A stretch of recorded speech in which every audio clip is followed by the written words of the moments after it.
요즘 우리는 쉽게 지나쳤던 그것들이 얼마나 소중했는지를 새삼 깨닫게 되는 것 같습니다. 마스크로 가려진 얼굴들을 서로 대하면서 비로소 서로 얼굴을 보며 마음껏 웃고 마음껏 대화했던 것들이 얼마나 소중한 것들이었는지 새삼 깨닫게 됩니다. 언제든지 입을 크게 열고 마음껏 찬송했던 그 기쁨이 또한 얼마나 귀한 것들이었는지도 생각하게 됩니다. 함께 모여 예배한다는 것, 그리고 비록 조촐한 음식이지만 한자리에 옹기종기 모여 함께 나누었던 그 식탁의 교제가 얼마나 좋았던 것인지도 알게 되는 것 같습니다. 하지만 현실의 우리는 마스크로 가려진 얼굴들, 그리고 사라진 대화들, 마치 모든 것들이 단절된 것처럼 각각의 사람들마다 벽이 쳐져 있는 것처럼 그렇게 느껴지는 하루하루를 살아가고 있습니다.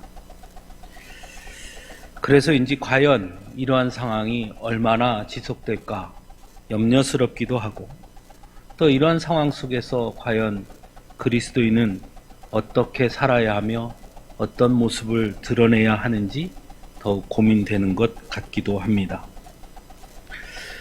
오늘 우리가 함께 읽은 말씀에는 우리들에 대한 정의로 시작하는 말씀입니다. 인간에 대한 성경적 정의는 제 나름대로는 크게 두 가지 정의가 있다고 생각합니다. 하나는 본질적 정의가 있죠. 즉, 인간이란 무엇인가? 그것은 곧 인간은 모두 죄인이라는 것입니다. 태어날 때부터 인간은 죄인이다. 죄 가운데 있고 죄로 인한 한계를 지니고 있는 것이 곧 인간이다 라는 것입니다. 그래서 오늘 본문에서는 그것을 너희가 전에는 어둠이더니 라는 말씀으로 표현하고 있습니다. 본질적으로 어둠이어서 빛을 두려워하고 빛과 단절되어 있는 존재가 바로 인간이다 라고 말씀하고 있죠. 이것은 아담과 하와의 선악과 사건을 통해서도 아주 분명하게 드러납니다. 하나님은 아담과 하와를 창조하시고 에덴 동산 중앙에 있는 선악과를 먹지 말 것을 말씀하셨습니다. 하지만 우리가 잘 아는 것처럼 아담과 하와는 하나님의 말씀에 순종하지 못했고 결국 선악과를 먹게 되죠. 그리고 성경은 그것을 죄의 시작이라고 말씀합니다. 즉, 죄란 하나님의 뜻과 말씀에 순종하지 않음이라는 것을 가르쳐 줍니다. 그러므로 하나님과 인간 사이에 단절이 일어나게 되고 하나님을 두려워하게 되고 하나님으로부터 숨으려고 하는 모습을 보여줍니다. 아담과 하와가 가장 먼저 한 일은 감추고 숨는 일이었습니다.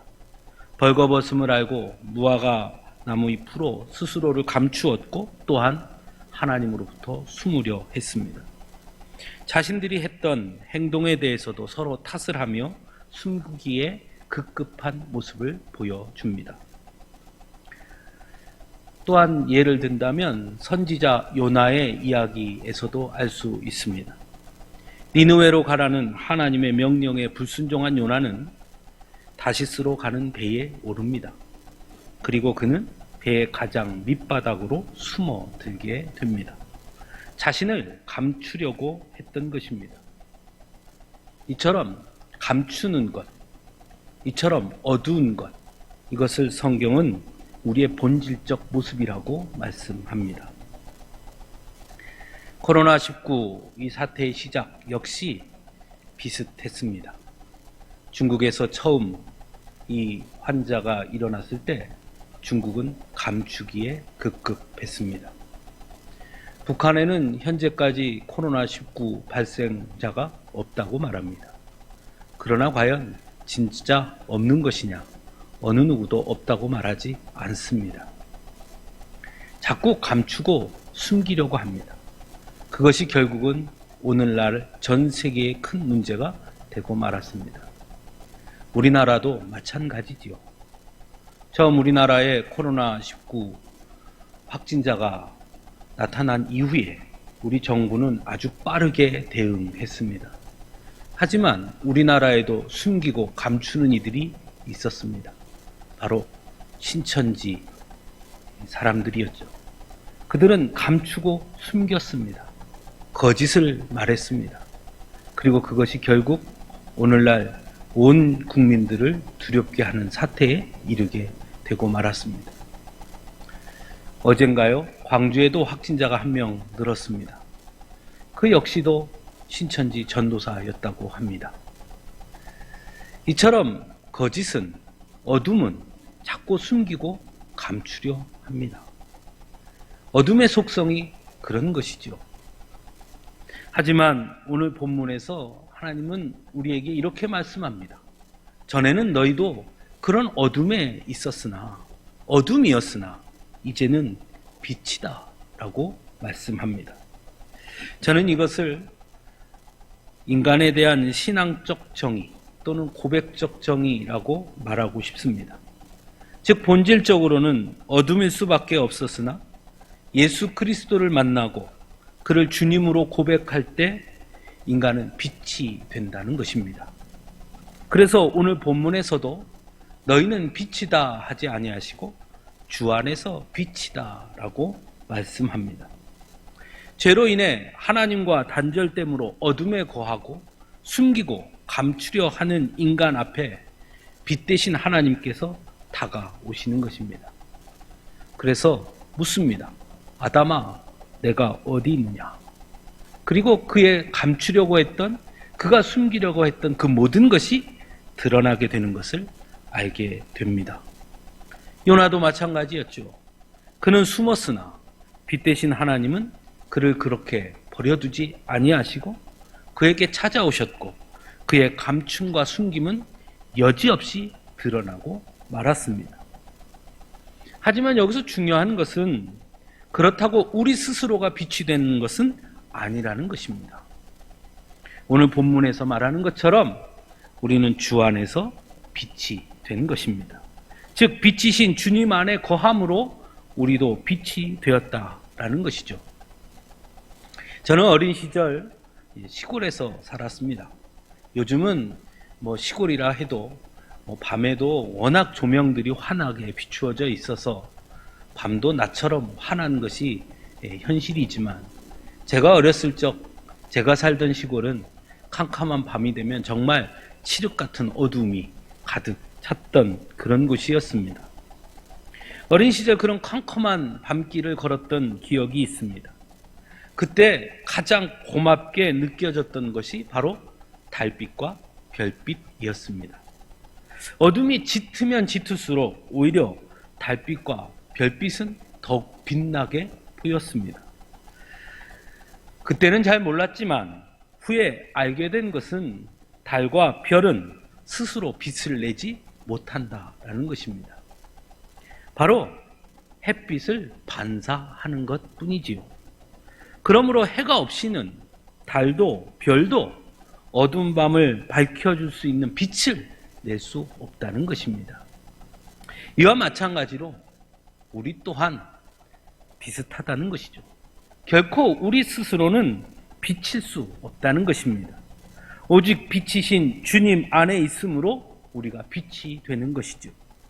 우리를 향해 비추어 주신 빛 대신 주님의 빛을 우리를 통해 우리는 드러내는 것 뿐이지요. 그러므로 오늘 말씀은 우리에게 너희는 주 안에서 이제 빛이다 라고 말씀하고 있는 것입니다. 그런데 달이라고 해서 항상 똑같은 빛을 드러내지 않죠. 보름달은 환한 빛을 드러냅니다. 그런데 어떤 날은 초승달이 떠서 달이 떴지만 빛이 별로 비치지 못하는 것처럼 느껴질 때가 있습니다. 사실 해는 똑같이 비추어지지요. 그러나 그 빛을 드러내는 것은 그때 초승달이었느냐 보름달이었느냐에 따라 어둠 속을 헤매는 나그네에게는 전혀 다르게 다가올 수밖에 없는 것이죠. 그와 마찬가지로 우리 예수님, 빛 대신 예수님은 언제나 우리에게 환하게 빛을 비추어 주십니다. 하지만 그 빛을 받는 우리가 어떠하느냐에 따라 그 빛이 보름달의 빛이 되기도 하고 속승달의 빛이 되기도 하는 것입니다. 그러므로 빛의 자녀들처럼 행하라 라는 그 말씀은 곧 우리가 빛 대신 주님의 빛을 잘 드러내는 삶을 살아야 한다라는 말씀과 같다라고 할 수 있습니다. 그러므로 이제는 우리는 적어도 오늘 함께 예배드리는 우리들은 본질적 인간에 만족하는 것이 아니라 신앙적 인간, 고백적 정의를 따르는 인간으로 살 수 있어야 하는 것이고, 그것은 곧 빛 대신 하나님을 드러내는 삶을 살아야 한다라는 것입니다. 그래서 오늘 본문에는 어둠의 일에 참여하지 말고 도리어 어둠을 책망할 수 있어야 한다라고 말씀합니다. 사실 이런 하나님의 말씀을 우리가 모르는 것은 아니죠. 잘 알죠. 우리가 어떻게 살아야 하는지 고민하지만 그러나 또한 그 답도 알고 있지요. 하지만 그럼에도 불구하고 여전히 많은 사람들이 본질적 인간의 모습에 머무르고 있는 것을 우리는 매 순간 보게 됩니다. 우리 스스로도 그런 모습들을 깨닫게 됩니다. 겉으로는, 입으로는 신앙적 인간, 고백적 인간임을 말하지만 실상은 여전히 어둠에 머물러 있는 그런 모습들이 우리 안에 있다는 것이죠. 그래서 자꾸 감추려고 하고 숨기려 할 때가 우리 안에 있다는 것입니다. 왜 그럴까요? 여러분, 무엇 때문에 우리가 빛 대신 주님을 온전하게 드러내지 못하는 것일까요? 욕심 때문이겠죠. 아담과 하와가 선악과를 먹은 것, 그래서 어둠의 자리에 머물렀던 것, 그 가장 근본적인 이유는 하나님처럼 되고 싶다는 욕심 때문이었습니다. 요나가 니느웨가 아닌 다시스로 갔던 것, 왜 그랬을까요? 그것은 아마 자기 주장, 자기 생각, 자기 의를 하나님의 뜻보다 더 내세웠기 때문이었습니다. 즉, 빛의 자녀로 살지 못하고 여전히 우리가 어둠에 머물러 있는 이유는 바로 우리 안에 욕심이 있어서, 우리 안에 하나님의 뜻보다 내 생각, 내 주장, 내 의가 더 커서, 그래서 자꾸 감추고 숨기려 하는 어둠의 자리에 머물러 있는 것은 아닌가 하는 것입니다. 그래서 오늘 본문 13절에는 이렇게 말씀합니다. 책망을 받는 모든 것은 빛으로 말미암아 드러난다. 너희가 아무리 감추려 하고 숨기려 하더라도 빛 대신 주님 앞에 서면 모든 것이 드러나고 만다 라고 말씀합니다. 오늘날 우리들이 참으로 중요한 시점에 서 있다라는 생각을 합니다. 오늘 장로님 기도해 주신 것처럼 너무너무 아프고 쓰리지요. 마음껏 찬송하고 마음껏 예배하지 못한다는 현실이 얼마나 답답하고 막막한지 모릅니다. 참 감사하게 그래도 우리 교회는 영상 예배를 드릴 수 있는 준비가 이미 되어 있어서 이렇게라도 예배를 드리고, 또 참 감사하게도 우리는 재정적인 어려움도 그나마 여러 가지 어려움은 있지만 그래도 이겨낼 만큼 이렇게 서 있어서 참 다행이다 하는 생각을 하지만, 그렇지 못한 경우가 참 많이 있죠. 오늘날 우리 사회도 저는 마찬가지라고 생각합니다. 조금씩 뉴스들을 바라보면 자꾸 다른 이야기들이 등장하죠. 소상공인들이 경제적으로 너무 어렵다, 힘들다. 아이들을 돌보는 가정들도 경제적으로 매우 어렵다. 우리 경제가 다 무너지고 있다. 세계 경제가 침몰하고 있다. 막막한 뉴스들이 뉴스 지면을 가득 채우고 있습니다. 그래서 어쩌자는 거지요?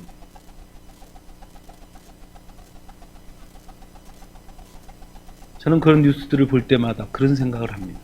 그래서 어쩌자고요? 그래서 이런 상황에서도 그냥 장사를 하도록 하자는 겁니까? 경제가 어려우니까 그럼 이런 상황에서도 평상시처럼 똑같이 그렇게 해야 되는 것입니까? 여행 사업이 다 무너지고 있다고 그럽니다. 그럼 어쩌자고요? 이런 상황에서도 전 세계로 여행을 막 다니도록 해야 하는 것입니까? 물론 걱정되고 염려스럽지만 제가 더 가슴 아픈 것은 왜 돈이 사람의 생명과 인간의 목숨보다 더 중요한 것이 되었는가 하는 것입니다. 너무 가슴 아파요. 좀 못 먹으면 어떻습니까? 좀 불편하면 어떻습니까?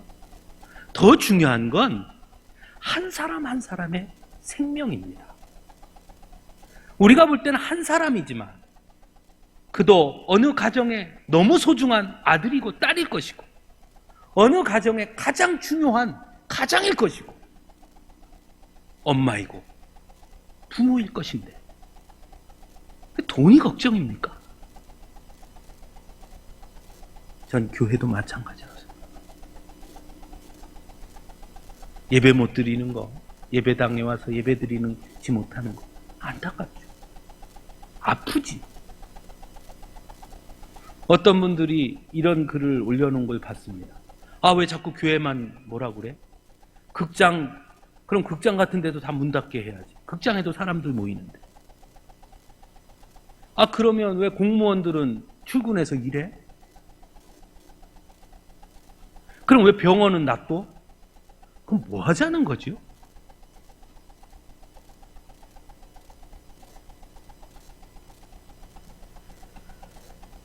정말 중요한 것은 과연 우리에게 가장 중요한 것이 무엇인가 하는 것입니다.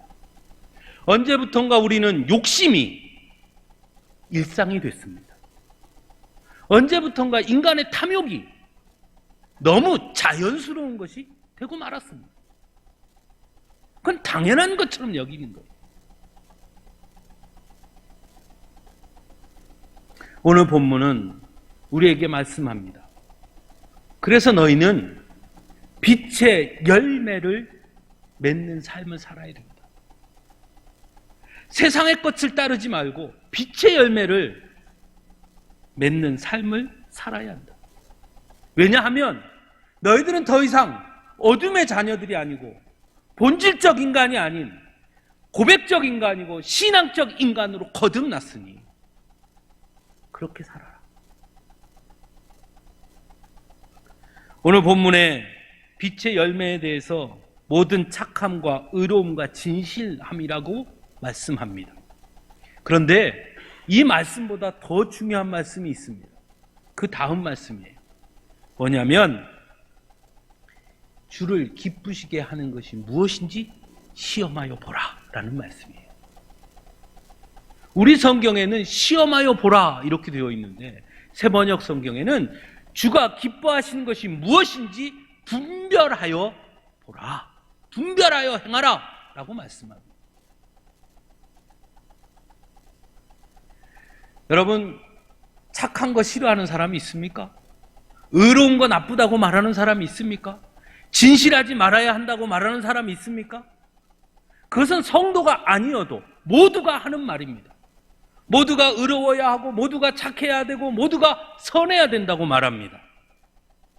그런데 중요한 것은 그 착함과 선함과 의로움과 진실 때문에 기준이 내게 있지 아니하고 주가 기뻐하시는 선, 주가 기뻐하시는 의, 주가 기뻐하시는 진실됨, 그 열매를 맺어야 한다는 것입니다.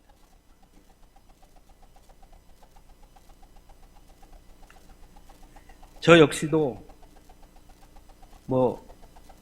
사실은 목회자로 이렇게 성도들 앞에서 이야기하는, 말하는 그런 자리에 많이 서게 되죠. 그래서 가끔은 주변에 있는 친구들이나 가족들 앞에서도 나도 모르게 자꾸 가르치려고 하고 자꾸 뭔가를 판단하려고 할 때가 참 많습니다. 그러다 보면 어떻게 보면 내 의가 모든 것의 기준이 된다고 생각할 때가 있습니다. 근데 요즘은 저희 집에도 이제 좀 성장한 아이들이 있잖아요. 그래서 말이 잘 안 맥힙니다. 네. 세상에 대해서도 마찬가지입니다. 예배 드려야지요. 그리고 우린 예배 드리지요. 어제 어떤 목사님이 저에게 전화를 하셨어요. 전화하자마자 저한테 이랬습니다. 이거 너무한 거 아닙니까? 그래서 뭐가요? 그랬더니 세상에 교회에 벌금 300만 원을 물린다는데 그거 해도 너무하는 거 아닙니까? 그래서 누가요? 그랬더니 세상에 예배드리면 벌금 300만 원을 물린답니다. 이건 종교 탄압입니다. 그러면서 막 역정을 내시더라고요. 그래서 왜 목사님 교회만 그런가요? 나는 그런 얘기 못 들었는데요. 그랬더니 목사님 못 받았어요. 공문이 왔다는데. 그래서 봤습니다. 그럼 도대체 공문이 뭔가? 그럼 나한테 한번 보내줘 보십시오. 진짜로 공문이 왔더라고요. 저희 교회는 안 왔습니다. 아직. 공문을 보니까 협조 공문 해서 보냈더라고요. 질병관리본부에서 교회 앞으로. 본 거 보니까 딱 양식이 있어요. 그 양식에 보니까 이러이러이러한 것들을 지켜주십시오. 교회는 일주일에 한 번씩 반드시 방역소독을 하시고 또 예배당에 오고 가는 분들은 반드시 마스크를 쓰시고 또 손소독대를 두시고 예배를 드릴 때는 될 수 있으면 간격을 떨어뜨려서 예배를 혹시 드리시더라도 될 수 있으면 영상으로 드리되 그게 안 될 때는 2m씩 간격을 좀 띄워서 드리시고 또 교회를 오고 간 사람의 명단을 꼭꼭 작성해 놓으시고 혹시 교회 안에 와서 예배 드리던 분들 중에 기침을 하거나 이런 증상이 있었던 분들은 거기에 표시를 해 주시고 그런 것들을 쭉 해놨어요. 그리고 그 밑에 뭐라고 되어 있냐면 만일 이것을 지키지 않아서 혹시 그 예배 드린 사람들 중에 확진자가 발생해서 그것이 되어지면 그때 구상권을 청구할 수 있습니다. 이렇게 되어 있습니다. 제가 그거 보고 목사님한테 이게 왜 종교 탄압입니까?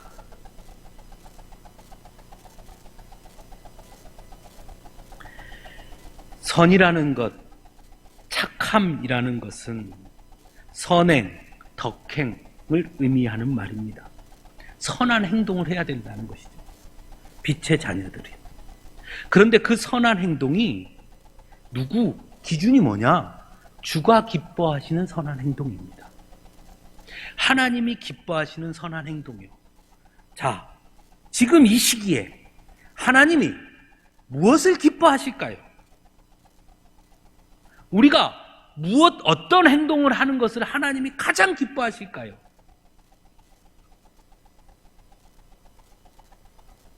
우리가 흔히 선한 영향력이라는 말을 합니다.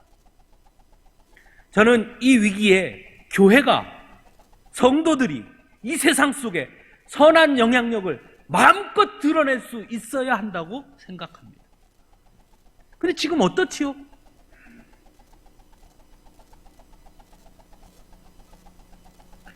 어떤 분은 이런 글을 썼습니다. 교회는 예배 드리지 못하게 하면서 보니까 클럽에는 20대 남녀 청춘들이 바글바글 하더라. 그럼 거기도 못하게 해야지 왜 교회만 그러냐?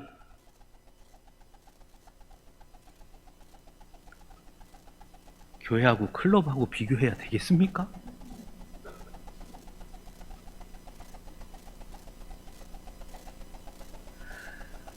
나의 선이 아니라 주님이 기뻐하시는 선한 행동, 그것을 해야 합니다. 나의 의가 아니라 하나님이 기뻐하시는 의, 그것을 해야 하는 것입니다. 즉 모든 과정의 선함과 더불어 그 결과까지도 다른 이들에게 덕을 끼치며 의로운 행동을 해야 하는 것입니다. 나는 선하지만 나의 선이 오히려 다른 이들에게 피해와 상처를 주는 것은 하나님이 기뻐하지 아니하시는 것이에요. 잘 고민해야 돼요. 의로움이라는 말은 사실은 단순히 도덕적인 말이 아니라 그것은 관계의 말씀입니다. 이웃과의 관계 속에서 행동의 중심이 하나님께 있어야 하고, 그래서 항상 공평하고 정당한 대우를 할 수 있는 것, 그것이 의로움입니다. 우리가 간혹 쓰는 말 중에 이런 말 있죠. 좋은 게 좋은 거, 서로 적당히. 하지만 그 말 속에는 엄밀한 의미로 말하면 우리가 중심이죠. 너도 좋고 나도 좋고, 그러니까 서로 적당히 아니지요. 빛의 자녀라면 그 기준이 어디에 있어야 합니까? 하나님께 있어야지요. 하나님이 기뻐하시느냐가 기준이 되어야지요. 너도 좋고 나도 좋지만 하나님이 기뻐하지 않으면 어떻게 해야 합니까? 하지 말아야지요. 너도 불편하고 나도 불편하지만 하나님이 기뻐하신다면 어떻게 해야 합니까? 행해야지요. 그게 주가 기뻐하시는 의지요. 하나님 보시기에 옳은 게 옳은 거라는 생각으로 행동하는 것, 어느 때보다 우리에게 너무나 중요한 것입니다. 진실하면 무엇입니까? 모든 외식을 걷어내는 것입니다. 저는 매주일 영상 예배를 드리고 나면 동시 접속사 수를 항상 묻습니다. 몇 명이나 접속하느냐? 동시에 이 시간에. 왜? 그 수가 예배 함께 드린 수입니다.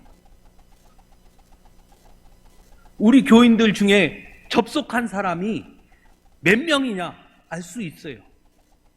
20명이다. 그러면 20가정이겠죠. 물론 그 중에는 3명, 4명도 있을 것이고 혼자도 있을 거예요.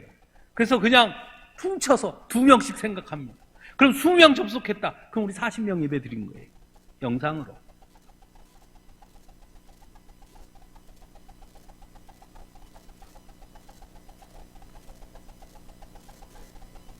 우리 그동안 하나님 앞에 예배했지요. 저는 이번 기회를 통해 나의 예배가 얼마나 진실했는지 드러난다고 생각합니다. 마지못해 예배 드렸던 사람, 와서 앉아있지만 다른 생각만 한참 했던 사람, 그 사람들은 영상 예배 드리지 않을 겁니다. 하나님 앞에 진실함으로 예배 드리는 경험들을 우린 지금 하고 있어요. 저는 그래서 더 기대됩니다. 빨리 코로나가 종식되어서 우리가 다 같이 모여 예배 드리는 그날, 우리의 예배가 과연 어떠할까? 얼마나 진실됨으로, 얼마나 간절함으로 예배할까? 저는 그날이 속히 오기를 기대합니다. 빛의 자녀, 빛의 열매는 바로 거기에 있습니다. 오늘의 현실 속에서 우리는 우리의 민낯을 그대로 드러내고 있습니다. 저도 목사지만 목회자들의 수준이 그대로 드러납니다. 우리 한국교회 성도들의 신앙의 수준도 그대로 드러나고 있습니다. 한국교회가 얼마나 취약한지 드러납니다. 한국교회가 이 사회 속에 어떤 위치에 있는지 여실히 보여지고 있습니다. 세상 사람들이 우리 교회를 어떻게 바라보고 있는지 분명하게 나타납니다. 이제 더 이상 감추려고 해도 감출 수 없을 만큼 드러나고 있습니다. 이때 우리가 정신 차리지 아니하면 돌들이 일어나 소리를 지를 것입니다. 그래서 저는 너무 안타깝고 너무 아프지만 오히려 저는 이 시간이 우리에게 하나님이 또 한 번 우리 스스로를 돌아보는 시간을 허락하셨다라고 믿습니다. 그래서 더 겸손해져야 합니다. 누구 탓하지 말고. 여러분, 코로나 바이러스를 하나님이 주셨습니까? 인간의 탐욕이 만들었잖아요. 어떤 분은 대통령이 하나님 앞에 기도하지 않아가지고 코로나 바이러스 왔다고. 어떤 분은 하나님이 똑바로 살으라고 우리를 징계한 거라고. 다른 사람 말할 거 없어요. 우리를 돌아보면 됩니다. 그리고 이제는 입 다물었으면 좋겠어요. 이러쿵저러쿵 하지 말고 그저 우리 스스로를 돌아보고 과연 우리가 지금까지 어떻게 살았는지,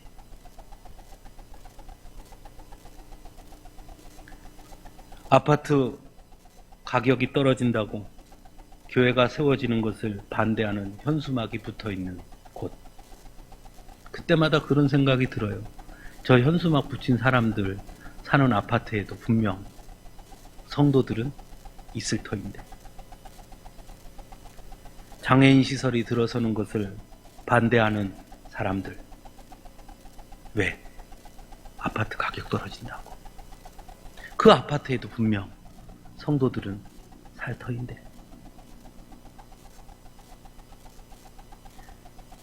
아파트 층간소음으로 서로 이웃끼리 욕을 하고 싸우는 모습 가끔 보게 됩니다. 근데 한편으로 그런 생각해요. 만일 저분이 신앙생활 하는 분이고 그분이 만일 교회에서 함께 예배드리고 찬송하는데 옆집 사람이 와서 시끄러워서 잠 못 자겠네, 좀 조용히 좀 하시오, 그럼 뭐라고 할까?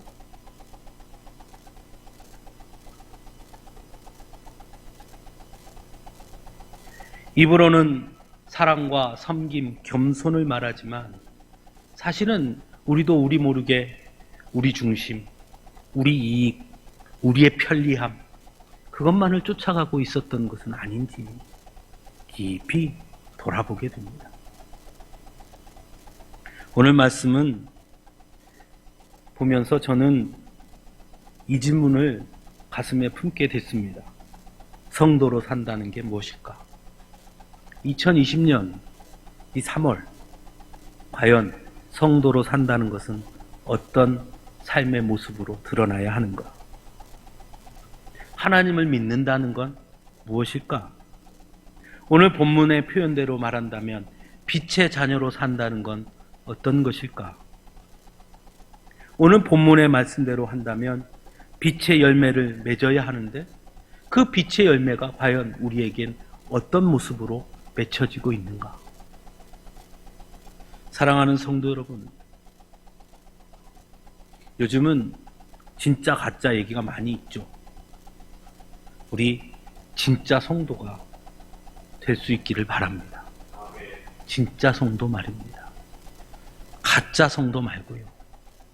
겉으로는 빛의 자녀인 것처럼 행하지만 실상은 여전히 어둠을 사랑하고 어둠 속에 있는 사람이 아니라 어쩌면 여전히 어둠에 있을지 몰라도 빛 대신 주님 앞에 나를 드러내어서 나의 어둠을 온전히 드러내고 오히려 빛을 향해 한 발 한 발 나아가는 그런 진짜 성도들이 될 수 있기를 간절히 바랍니다. 그것이 이 시대에 우리가 성도로서 서 있어야 할 자리 아니겠습니까? 사랑하는 성도 여러분, 어렵고 힘들지만 그러나 잊지 마십시오. 하나님이 우리와 함께 계십니다. 빛 대신 주님이 우리를 비추고 계십니다. 그 안에서 위로받고 힘을 얻고 용기를 얻는 우리 모두가 되기를 간절히 바랍니다. 함께 기도하겠습니다.